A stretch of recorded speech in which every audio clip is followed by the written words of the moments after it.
아이고 드디어 정년이다 하고 외쳐놓고도 막상 은퇴 딱 하고 나면 마음이 한없이 불안하고 허전하잖아요.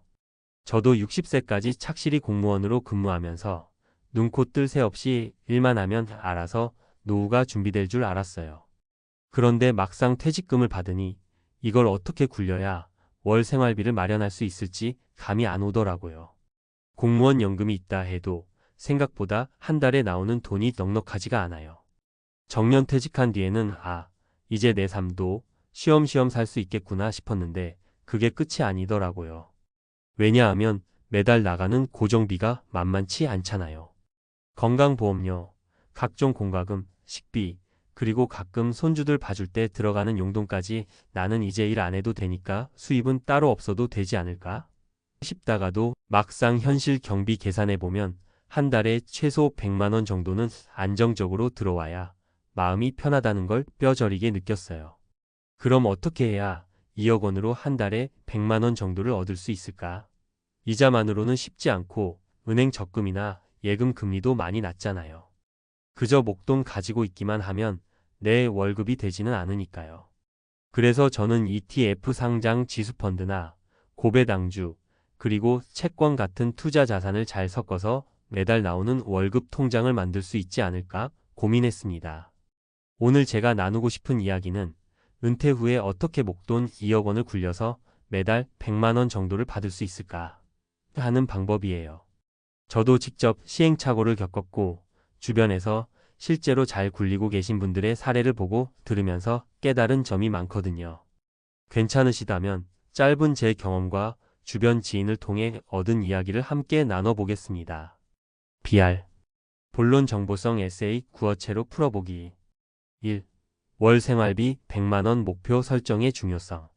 먼저 은퇴 후에는 수익률 몇 %를 낼 수 있을까만 고민하기보다는 나는 한 달에 얼마가 꼭 필요하지? 를 계산해 보는 게 중요해요. 사람마다 다르겠지만 저는 공과 금식비, 통신비, 보험료 등 고정비를 계산했더니 최소 100만 원이 필요하더라고요. 아껴 쓰면 80만 원도 가능하지 않을까? 싶었지만 갑작스런 병원비나 손주들 용돈 등을 생각하면 100만 원 정도가 현실적인 지출 규모인 것 같았어요. 그렇다면 2억 원을 굴려서 월 100만 원을 받으려면 연간 6% 정도의 수익을 확보해야 해요. 2억 원 6% 1200만 원, 즉 1년간 약 1200만 원이면 한 달로 나누면 100만 원 정도 되거든요. 물론 세금이나 수수료 등을 고려해야 하지만 대략적인 목표치는 연 6% 전후라고 보시면 됩니다. 2. ETF 투자의 기본 아이디어. ETF 상장 지수펀드는 쉽게 말해 주식처럼 사고 파는 펀드예요. 여러 종목을 한 바구니에 담는 펀드인데 증권거래소에 상장되어 있어서 주식 거래하듯이 편리하게 살 수 있죠. ETF 중에서도 고배당 ETF, 채권 ETF, 혼합형 ETF 등 다양한 종류가 있어요. 요즘엔 월 배당형 ETF도 나오고 있어서 배당을 월급처럼 받아보자는 컨셉으로 접근하시는 분도 많습니다. 무조건 ETF만 사라고 하기보다는 ETF가 운용 수수료가 저렴하고 분산 투자가 가능하다는 장점을 잘 활용하시라는 거죠. 특히 은퇴 후에는 잦은 매매로 시세 차익을 노리는 것보다는 비교적 안정적으로 배당이나 이자를 받는 쪽이 더 마음 편하실 거예요. 3. 세 가지 실제 사례 구어체.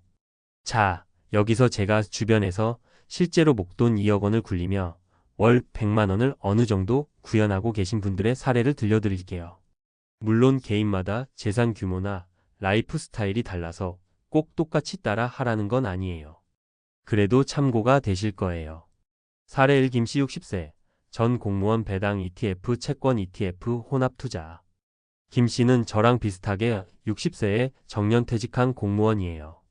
퇴직금과 기존 적금들 합쳐서 약 2억 원 정도를 확보한 뒤 이 돈은 절대로 잃으면 안 된다라는 생각이 가장 컸다고 해요. 그래서 안정성을 우선시하면서도 월 생활비 100만 원 정도를 목표로 잡았죠. 그분이 선택한 전략이 고배당주 ETF랑 채권 ETF를 섞어서 투자하는 거예요. 배당 ETF로는 국내 우량 기업에 투자하면서 연 45% 정도의 배당 수익을 노렸다고 해요. 동시에 채권 ETF는 정부채나 우량회사채 중심으로 구성된 안정형 제품을 골라서 예금 이자보다 조금 더 높은 수익을 기대했대요. 한 달에 100만 원씩 꼬박꼬박 들어오진 않아도 분기별로 배당이 나오니까 연간으로 보면 약 1000만 원, 1200만 원 정도를 확보할 수 있었다고 합니다. 주식시장이 출렁여도 채권이 버텨주고 채권 금리가 낮아져도 배당이 붙어주고 전체적으로 안정감이 있더라면서 만족해 하시더라고요. 사례 이씨 58세 전 은행원 월 배당형 해외 ETF 집중 투자. 이 씨는 은퇴를 약간 일찍 하셨는데 희망퇴직, 은행에서 근무하면서 투자 상품에도 관심이 많았어요. 그래서 해외 시장에 상장된 월 배당형 ETF들을 공부해서 그중 몇 개를 골라 직접 투자하셨다고 해요. 예를 들어 미국 시장에는 월 배당을 주는 ETF나 REITs 부동산 투자 신탁 종목들이 있는데 이 씨는 내가 매달 팠던 월급 대신 매달 배당을 팠자는 개념으로 이런 상품들을 모았다고 합니다. 물론 환율 변동 위험이나 해외 매매 시 드는 세금 양도세, 배당소득세 같은 것을 신경 써야 하긴 해요. 하지만 이 씨는 은행에서 이런 업무를 오래 해오신 터라 크게 부담은 못 느꼈다고 해요.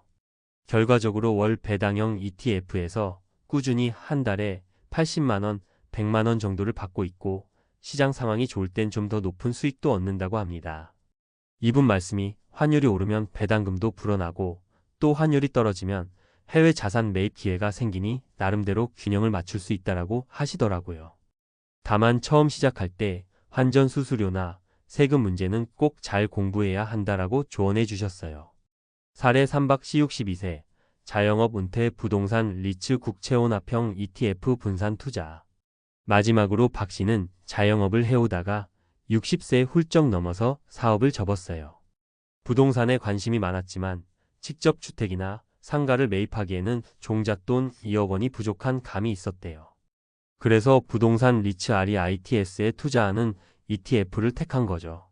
부동산 리츠라는 게 여러 사람이 돈을 모아 대형 부동산 상가, 물류센터, 오피스 빌딩 등에 투자하고 거기서 나오는 임대료를 투자자에게 배당으로 나눠주는 구조잖아요. 물론 시세 변동이 있을 수 있지만 박 씨는 주식의 급등락보다는 안정된 임대 수입이 꾸준히 들어오는 리츠를 선호했고 추가로 국채혼합형 ETF 채권 위주의 일부 투자해서 위험을 또 한 번 분산했어요. 이렇게 하니까 크게 욕심내지 않고도 연 56% 정도는 나오더라는 거예요. 그러면 2억 원 기준으로 연간 1000만 원 이상이니 월 평균 8만 100만 원 정도는 가능한 거죠. 아예 부동산 직접 매입을 했다면 관리 비용이나 세금이 더 들었을 텐데 리츠로 분산 투자하니까 훨씬 편했다고 해요. 4. 은퇴 후 투자 시 조심해야 할 점. 위 사례들은 각각의 상황에 맞춰서 잘 굴린 예시예요. 하지만 투자에는 항상 위험과 변동성이 있다는 걸 잊으시면 안 돼요. ETF 투자, 무조건 성공 이런 공식은 없고 시장 상황에 따라 손해를 볼 수도 있으니까요. 다음 몇 가지 주의사항도 기억해 두시면 좋겠어요. 목표 수익률을 너무 높게 잡지 않기. 내가 2억 원 있으니 월 200만 원도 가능하겠지? 이런 생각은 위험해요. 무리해서 레버리지를 쓰거나 변동성 큰 종목에 몰빵하면 한순간에 원금을 훼손할 수 있거든요. 분산 투자 원칙 지키기. 사례에 나온 것처럼 꼭 ETF라 하더라도 한 종목에 올인하지 말고 주식형 채권형 리츠 등 다양하게 나누어서 투자해야 해요. 그래야 한쪽이 부진해도 다른 쪽이 받쳐줄 수 있죠. 세금과 수수료 고려. 국내 배당 ETF, 해외 월 배당 ETF, 부동산 리츠 등 각각 과세 방식이 달라요. 은행이자처럼 원천 징수되는 경우도 있고 해외 주식 ETF에는 양도소득세가 붙기도 하니까 미리 공부해 두셔야 해요. 시세 차익보다 배당 수익 중심으로. 은퇴 후에는 마음 편하게 투자하는 게 중요하잖아요. 주가 변동에 일일비하기보다는 한 달에 안정적으로 들어오는 배당 수익이나 이자 수익을 주축으로 해서 생활비를 마련하는 편이 좋습니다. BR. 결론 긍정적인 마무리와 다짐. 정년퇴직을 하면 모든 게 끝나고 편안해질 줄 알았는데 그때부터 또 다른 시작이더라고요. 월 급여는 사라졌는데 인생은 길고 내 생활비는 계속 필요하니까요. 그럴 때 ETF나 고배당주, 채권, 리츠 등으로 분산 투자해서 매달 어느 정도의 현금 흐름을 만들어내면 꽤나 든든하고 안정감이 생깁니다.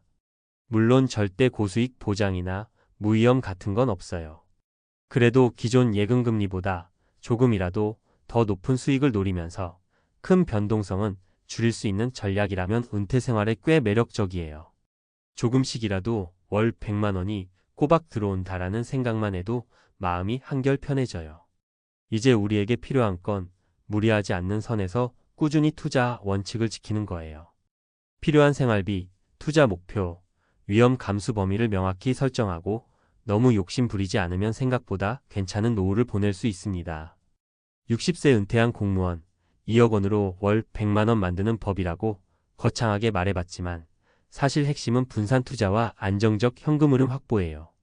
그리고 그 과정에서 ETF가 하나의 좋은 도구가 되어줄 뿐이죠. 저와 비슷하게 고민하시는 분께 이 글이 조금이나마 도움이 되길 바랍니다. 이제는 연금 알바 투자 수익 등 여러 통로로 돈이 들어오는 게 중요하다고 하잖아요. 다만 투자에는 항상 위험이 따른다는 사실은 잊지 마시고 제대로 공부해서 나에게 맞는 방식을 찾으시면 좋겠습니다. 무엇보다 가장 중요한 건 은퇴 후에도 용기를 잃지 않고 나만의 속도로 인생을 즐기는 거예요. 한 걸음씩 꾸준히 나아가면 우리도 분명 안정된 노후를 맞이할 수 있을 거라 믿습니다. 그러니 오늘부터라도 어차피 내 돈은 안전해야 해. 라고 해서 무조건 묵혀두지 마시고 적당히 공부하고 소액부터 경험해보세요. 분명 새로운 활력이 생기실 거예요. 여러분의 은퇴 생활을 응원합니다.